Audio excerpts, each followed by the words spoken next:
Advocates call for an end to capital punishment. Good evening. This is CTV News. I'm Patricia Vallone. And I'm Sonia Shrivastava. Thank you for joining us this evening. Well, Governor Martin O'Malley unveils a measure that, if passed, would change the fate of inmates on death row. Backed by the NAACP, O'Malley aims to repeal the death penalty and push for an alternative measure. CTV's Makia Turner is standing by in Annapolis with the details. Well, today, Governor Martin O'Malley announced that he would sponsor a legislation that would repeal the death penalty in the state of Maryland, calling it costly and ineffective. Now, he and other supporters are pushing for life in prison without parole, hoping to reallocate those savings to the families of murder victims. The death penalty does not work in terms of preventing violent crime and the taking of human life. Conversely, over these last several years, we've been doing the things that work. We've been making our police departments more effective. We've been deploying to where the crime is. We have been using DNA technology and DNA evidence to solve crimes as well as to exonerate those that were wrongly accused. And as a result of doing the things that actually work, we've been able to drive violent crime down to 3-decade lows. The reality is that the death penalty squanders millions of dollars every year that would be better spent on victim services and better spent on catching uncaught killers and solving unsolved homicides. We in Prince George's County have just announced our crime stats, where we're at an all-time low in every category. We almost cut our homicide rate in half. We did it by smart policing, but we also did it by what we call Transforming Neighborhoods Initiative, where we wrapped services around these communities, where we work with ex-offenders, where we got to juveniles. Because we know that's the way you move society together, and that's the way you make a better society. Now, the last time a death penalty legislation was repealed was back in 2009, and that resulted in the compromise of just tightened restrictions. This year, state leaders hope and have confidence that the repeal will pass. In Annapolis, I'm Makia Turner, CTV News. Now, the bill would also reallocate more than $500,000 annually to aid family members of murder victims. Well, members of the House Environmental Matters Committee heard from the State Highway Administration and Maryland State Police this afternoon regarding speed camera programs. Faulty equipment, poor contractor oversight, and the placement of cameras have led lawmakers to question whether state laws are being followed. You have cases not only in Baltimore City, but in Prince George's County, especially in some of the smaller jurisdictions, where you have programs that are totally out of line and out of sync with the state law. And that's what needs to be brought under control. And it's unfair to motorists, it's unfair to the motoring public, not only in terms of people being issued tickets they don't deserve or haven't committed a violation, as it were, but in some cases, for example, in Glen Norton, there are school zones where there are no schools.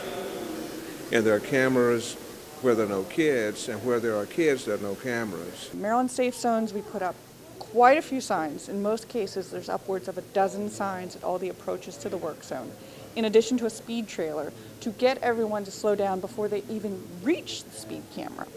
And in fact, that is happening. Maryland Safe Zones program, when we first started the program in 2009, 7 out of 100 people were getting citations.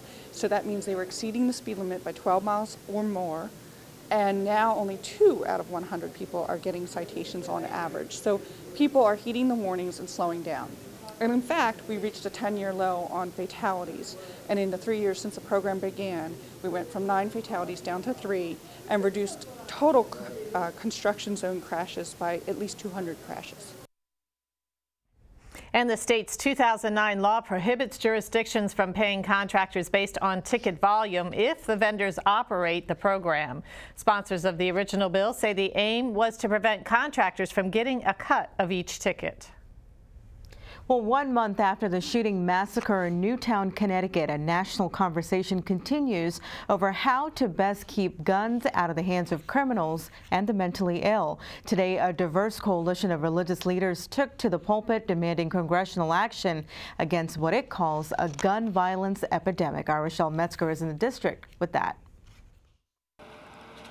As the debate over gun control wages on, lawmakers on Capitol Hill say their top priorities are the economy and the deficit. Across the street, religious leaders pledged to mobilize their congregations as a way to pressure Congress to address what they call a gun violence crisis in our country. This is a moral issue. These laws work. There's power here to get it done.